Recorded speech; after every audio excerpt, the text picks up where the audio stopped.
My name is Zach Garza, and I, growing up, was a participant in Wilderness Youth Project programs, and then also a volunteer, and then later Wilderness Youth Project program staff. And I was asked to tell a story here of a memory from those programs, and it's hard to pick one, that exemplifies what or conveys the message of what Wilderness Youth Project meant in my life.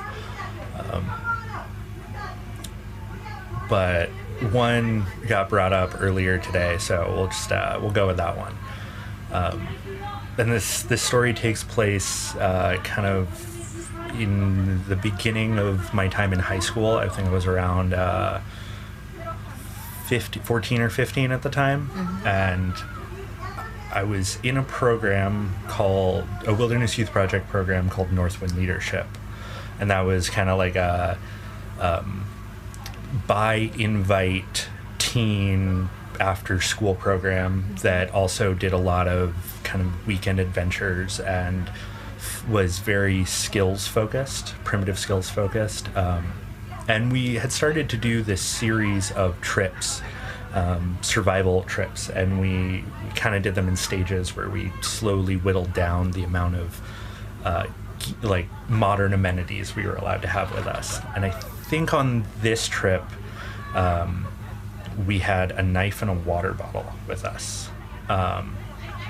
Can't remember if this was the sleeping bag one or not, but that's not really the super important part of the story. And on this trip, there were about 5 or 6 of us, I want to say, and we got dropped off in a place called Apache Canyon, which is in the Cuyama River Valley, next to the Quail Spring canyon over from the Quail Springs permaculture oasis. And we had to make our way from where we were dropped off, and we were blindfolded when we got dropped off, up and over the kind of the ridge lines, and find the camp where Dan and some other people were waiting for us. Wow. And so it was like 5 of us, and we're teenage kids, and everybody's kind of there's these little power struggles, and not everybody's getting along. But I think the things that really stand out in my memory was kind of as things started to get worse. And by worse, I mean things aren't going as smoothly. Sun's setting. Also, there was some unexpected weather that weekend, and that will become a big part of the story, because that weekend it ended up pouring rain, and I mean flash flood in the desert levels of pouring rain.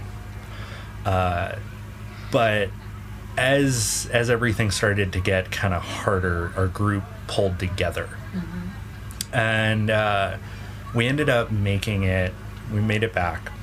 And that night and the next morning, that rain increased to the point that we all realized that we couldn't continue the survival trip because it just plain old wasn't safe to be out there in the middle of the desert, flash flooding.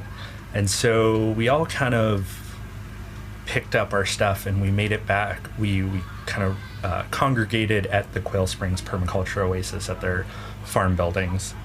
And that weekend, also on the same property, was hosting a weekend camping trip for a younger age group, 9 to 12-year-olds. And my little sister happened to be on that trip. And it was her first camping trip away from home, her first trip without any family or parents around. And of course, that happened to be a weekend where,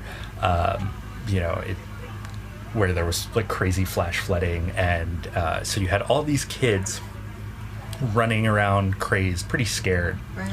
And this survival weekend ended up kind of morphing into a community service weekend.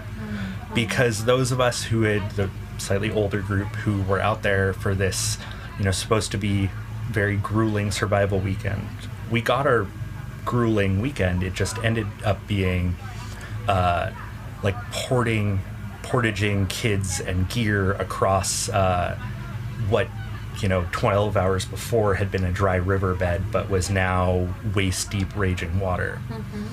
And it just, that weekend is a kind of a sharp example in my mind of the community that Wilderness Youth Project creates.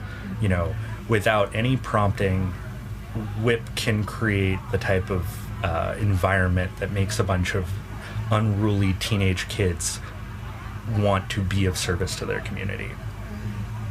And while I know that story isn't the most about nature connection, it's a pretty big example of the values WYP teaches and what it means to me.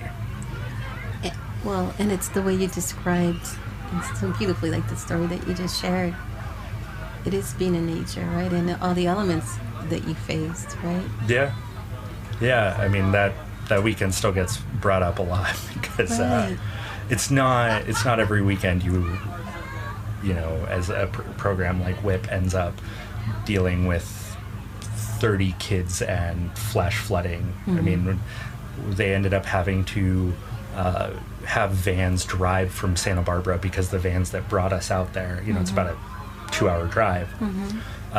We had to get picked up at the main road because the roads were impassable. Half the vans were stuck on the other side of a river. And yeah, it's just the community that WYP creates, that everybody really takes care of each other, and it doesn't matter the comfort level of different people. WYP has a really great way of meeting everybody where they are and accepting them for that. Right. Well, that pivoting that they did that weekend is certainly what you're describing.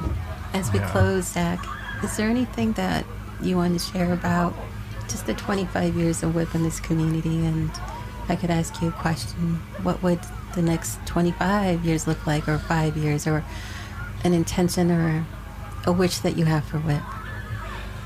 My intention and wish for WYP is that they continue to do the amazing work in this community that they do, because I know a big part of who I am is because of the experiences I had with Wilderness Youth Project and the community that it fostered for me. Just before I walked in here, I was talking to my partner about I think it was the 10th birthday, and using a hand drill kit to light a fire at the birthday that then lit the 10th birthday candles, and just reflecting about how much this community has been a part of my life. And I only hope that WYP can continue to foster that sense of community for a lot more kids and a lot more years to come. Oh, thank you, Zach. Thank you. That. Thank you. Thank you for sharing today. You're very welcome. We have all received a gift, an expected or anticipated gift for a birthday, anniversary, retirement. Each time we receive that gift, whether it meets our expectation, we feel something: happy, sad, disappointed. The gifts that are unexpected, unconditional, small or large, have the potential of changing the trajectory of a life. Someone pays for your groceries when you're out of money, leaves you a big tip just when you think you can't afford your rent. Those are the gifts that ease our fears, make us grateful, and want to help others. This is a space where we share how those gifts, big or small, make a difference and change our lives. Welcome to the Starfish Connection.